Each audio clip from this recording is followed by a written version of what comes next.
Y a-t-il à l'heure actuelle une crise dans la vie du peuple de Dieu et dans l'œuvre de Dieu en général? L'action divine est-elle en suspens? La mesure de bénédiction et de puissance dont nous sommes témoins est-elle en rapport avec les besoins de l'heure?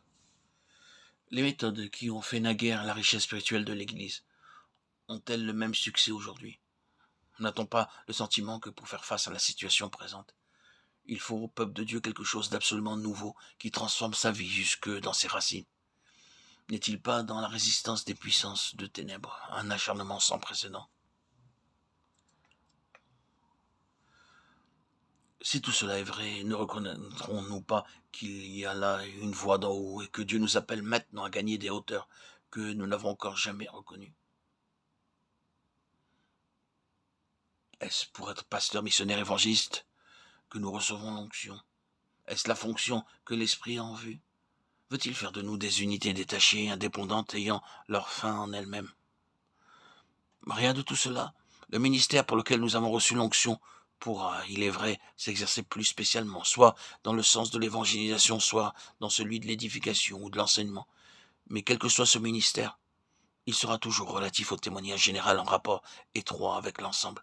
Si un évangéliste dûment qualifié par Dieu se sert du don qu'il a reçu comme d'une chose ayant une valeur propre, ou qui aurait sa justification en elle-même, vous pouvez être certain que le rayonnement de sa vie sera limité. À un moment donné, il se produira un arrêt, et l'on ne tardera pas à constater qu'au point précis où le ministère s'est arrêté, quelque chose d'autre est intervenu. Et tous ceux qui ont des yeux pour voir diront quel dommage qu'un ministère comme celui-là n'ait pas pu donner son plein. Il semblait pourtant que Dieu avait quelque chose de plus en vue pour lui. La manière dont on conçoit l'évangélisation aujourd'hui n'est certainement pas étrangère à cette tragédie-là. Quelle erreur de mettre les évangélistes comme dans un compartiment étanche, en marge de l'Église, sans que leur labeur soit repris et suivi par ceux qui ont pour mission de paître le troupeau et d'enseigner les fidèles pour le perfectionnement des saints. Or, ce qui est vrai de l'évangélisation quand on en fait quelque chose d'exclusif est vrai de toutes les autres manifestations de l'onction. C'est le témoignage dans son ensemble qui est en vue, et non les éléments séparés. L'onction est essentiellement relative, dans ce sens qu'elle se rapporte à un tout, le témoignage de Jésus dans sa plénitude et dans son objectif suprême. L'onction de David représente un ensemble fort complexe. Nombreux sont ceux qui se trouvent associés à lui en raison de son onction et dont le ministère dépend en quelque sorte du sien, de celui qu'il doit à son onction. Mais leur activité à tous se justifie en dernière analyse par un seul et même objectif. De même pour nous, l'onction individuelle que nous recevons en Christ n'a pas pour but de faire de nous des êtres ayant leur existence propre et leur fin en eux-mêmes. Le vrai but de l'onction individuelle, c'est que le témoignage de Jésus puisse s'exprimer dans sa plénitude, grâce à l'apport personnel de chaque membre. C'est l'ensemble du témoignage, encore une fois, que Dieu a en vue.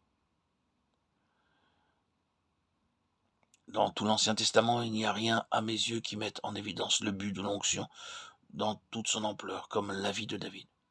Il y a certes d'autres images de l'onction, toutes très belles, mais quand on arrive à la fin de la vie de David, la maison de Dieu est là devant vous, dans une magnificence, un éclat, une grandeur, une plénitude, une perfection, une gloire qu'on ne retrouve nulle part dans l'Ancienne Alliance.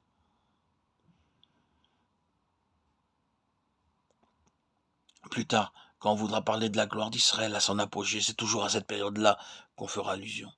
Aux yeux de la postérité, David est resté le représentant le plus glorieux de l'histoire d'Israël. Pourquoi? À cause de ce qui distingue sa vie de toutes les autres. Ce qui met sur sa carrière une empreinte toute particulière, c'est la place qu'il fait à la maison de Dieu.